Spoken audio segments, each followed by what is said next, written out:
সময় হয়ে গেছে, আর মাত্র কিছুক্ষণ, তার ভেতরেই খেলা শুরু। এই খেলায় কেউ জিততে পারবে না, কেউ না।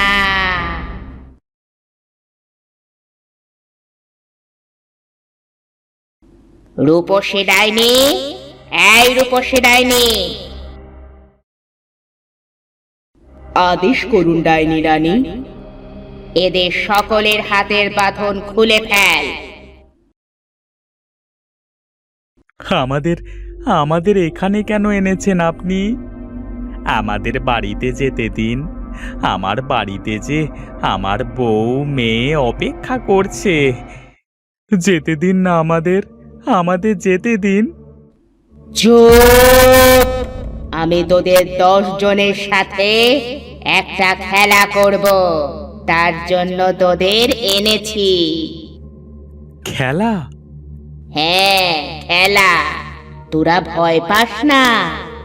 ওই যে দেখছিস 10টা কলা গাছ, ওই কলা গাছে যে আগে উঠতে পারবে তার জন্য রয়েছে পুরস্কার। আমি খেলবো না, আমার কোনো পুরস্কার চাই না। তাহলে তুই আয় আমার কাছে, আমি তোর রক্ত খাই। এটা শুনে মহিন ভয়ে আর কিছু বলে না। আর একটা কথা, যে এই কলা গাছে উঠতে না পারবে তাকে আমাদের ডাইনি রানী খেয়ে ফেলবে। এই টিটু, আমার খুব ভয় করছে রে। মনে সাহস রাখ, যে করেই হোক আমাদের এই কলা গাছে উঠবার প্রতিযোগিতায় জিততেই হবে। তোমাদের 10 জনের খেলা এখন শুরু। সময় 20 মিনিট। যতই চেষ্টা করো কলা গাছে ওঠার প্রতিযোগিতায় জেতার জন্য, সেটা হচ্ছে না। কেউ এই প্রতিযোগিতায় জিতবে না, কেউ না। সবাইকে আমি এক এক করে খাবো। ডাইনি রানী, আপনার 10 দিনকার খাবার তো চলে এসেছে। হ্যাঁ, এসেছে। এদের রক্ত খাওয়ার জন্য আমাকে যোগ্য করতে হবে। আমি চির অমর হব। 501 জনের রক্ত খেয়ে এই পৃথিবীতে আমি রাজত্ব করব। ডাইনি রানী, 20 মিনিট আপনার শেষ হতে চলল কিন্তু।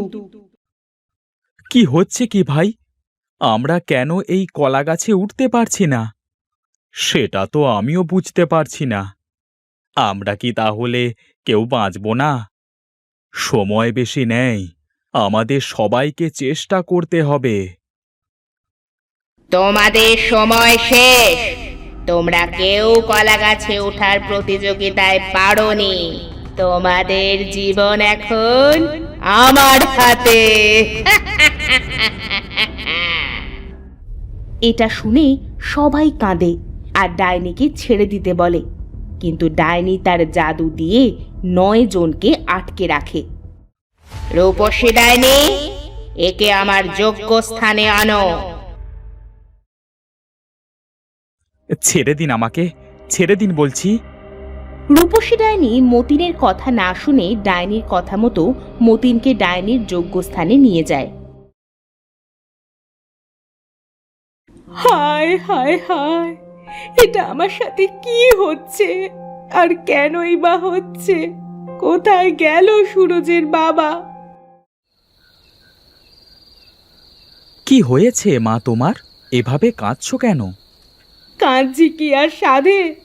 তোর বাবা সেই কোন সকালে কাঠ কাটতে গিয়েছে, সন্ধ্যা হয়ে গেল, এখনো ফিরল না।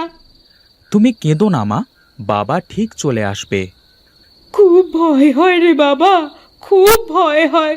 এমন করে যে আমার বাপ ভাইকেও হারিয়েছি। বাবার কিচ্ছু হবে না, আমি বাবাকে ঠিক খুঁজে আনবো। মা, তুমি আর কেঁদো না। আমি বাবাকে নিয়ে তবেই ফিরব। সুরজ তার মায়ের কাছ থেকে বিদায় নিয়ে তার বাবাকে খুঁজতে বের হয়।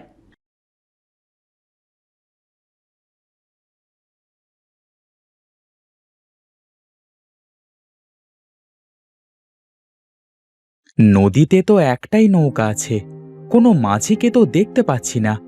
নদীটা পার হব কিভাবে?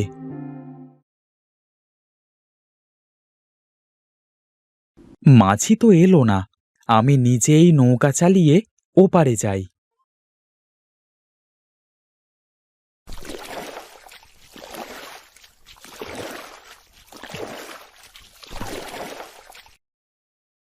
যাক, অবশেষে নদীটা পার হলাম। এবার যাই, বাবাকে জঙ্গলের ভেতরে খুঁজি। আজ 3 দিন হলো আমি জঙ্গলে এসেছি, কিন্তু বাবাকে তো কোথাও পেলাম না। কোথায় আছে বাবা?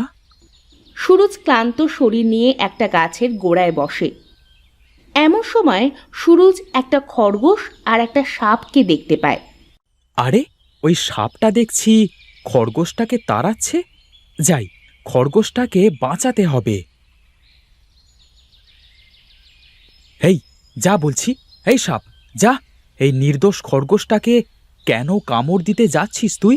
যা।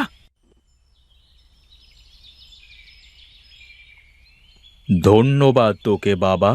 এ যে আমার বড় আদরের খরগোশ। একে যে আমি বড় সাধনা করে পেয়েছি। তুই এর প্রাণ বাঁচিয়েছিস। বল, তুই আমার কাছে কি চাস? আমার কিছু চাই না দাদু। আমি আমার বাবাকে খুঁজতে এসেছি, কিন্তু আপনি এই গভীর জঙ্গলে কেন এসেছেন? আমার কিছু হবে না বাবা। আমি যে এক তান্ত্রিক সাধু। তোর বাবা কোথায় আছে? কাঁদিস না বাবা, আমি দেখছি তোর বাবা কোথায়। সাধু চোখ বন্ধ করে দেখবে তার বাবা ডাইনির কাছে বন্দী। তোর বাবা ডাইনির কাছে বন্দি আছে। এ যে এক ভয়ানক ডাইনি।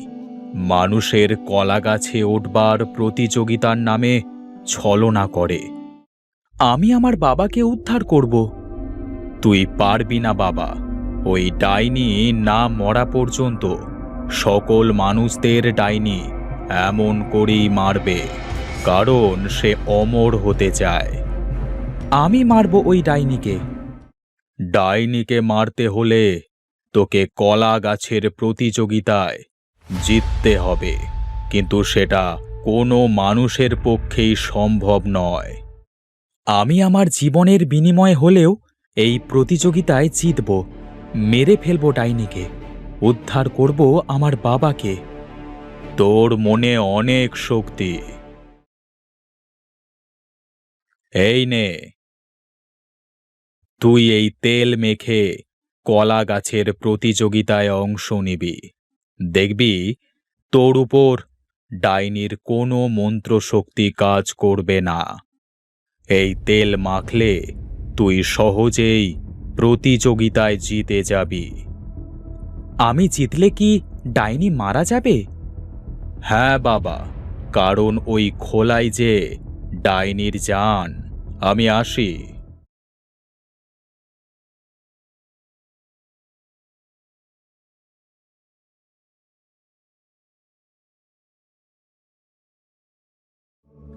ডাইনি রানী, 4টা মানুষ খাওয়া শেষ।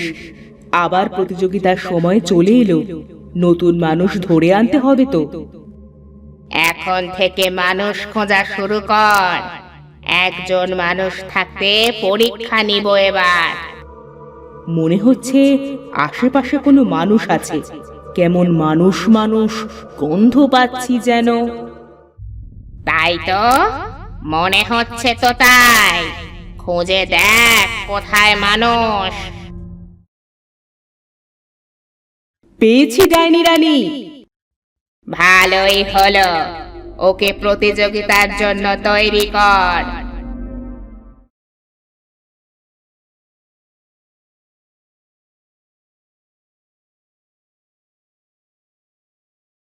আর মাত্র 4 দিন। এর ভিতরে 9 জন মানুষকে খুঁজে বের করবি। আমি আজ থেকেই মানুষ ধরা শুরু করছি ডাইনি রানী। রূপসী ডাইনি মানুষ রূপে গ্রামে যায়।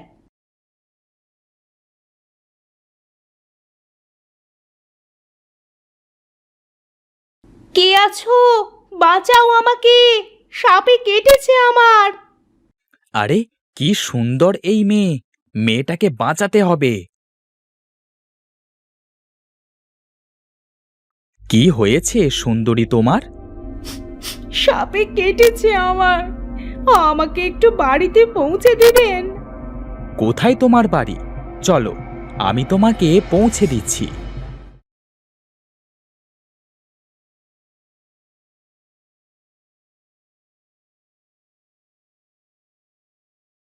ছেড়ে দে শয়তান, ছেড়ে দে আমাকে, ছেড়ে দে। এভাবে নানান রকম ছলনা করে তারা 4 দিনে 9টা মানুষ জোগাড় করে।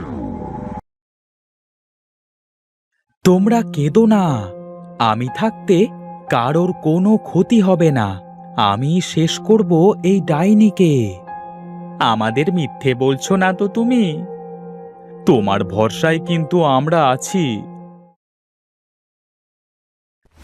এই, তোরা কি বলছিস রে? কিছু সময়ের ভেতর কিন্তু প্রতিযোগিতা শুরু। মনে রাখবে সবাই, যে জিতবে সে পুরস্কার পাবে এই কলা গাছে ওঠার প্রতিযোগিতায়, আর যে হেরে যাবে তাকে ডাইনি রানী খেয়ে ফেলবে। আমার খুব ভয় করছে। ভয় পাবেন না, আমি আছি তো।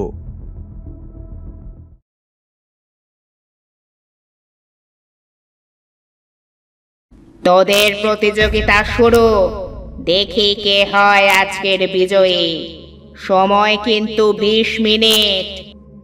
সকলে কলা গাছে উঠতে শুরু করবে, কিন্তু কেউ গাছে উঠতে পারে না। কিছু সময় চেষ্টা করার পর সুরুজ কলা গাছে উঠতে শুরু করে। কে? এই ছেলেটা কিভাবে কলা গাছে উঠছে?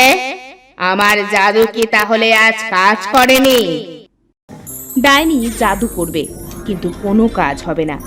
সুরুজ কলা গাছের অনেক উপরে উঠে যাবে। ওই মরে গেলাম। কিভাবে পারলি তুই গাছে উঠতে? তুই তুই কিভাবে পারলি? নাম বলছি, নাম গাছ থেকে, নাম। আমার শক্তি শেষ হয়ে যাচ্ছে। আমারও খুব কষ্ট হচ্ছে ডাইনি রানী, কিছু একটা করুন। সুরুজ ডাইনির কথা না শুনে কলা গাছের মাথায় উঠে। সাথে সাথেই ডাইনি আর রূপসী ডাইনি ছটফট করতে করতে মারা যায়।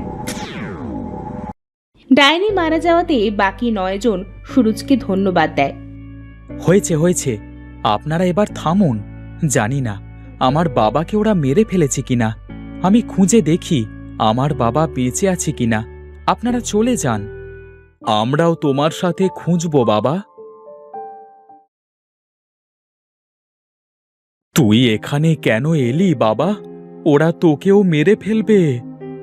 বাবা, আমি কলা গাছে উঠবার প্রতিযোগিতায় জিতে গেছি, আর ডাইনিরা মারা গেছে। তুমি ভয় পেও না, তোমার আর কিচ্ছু হবে না।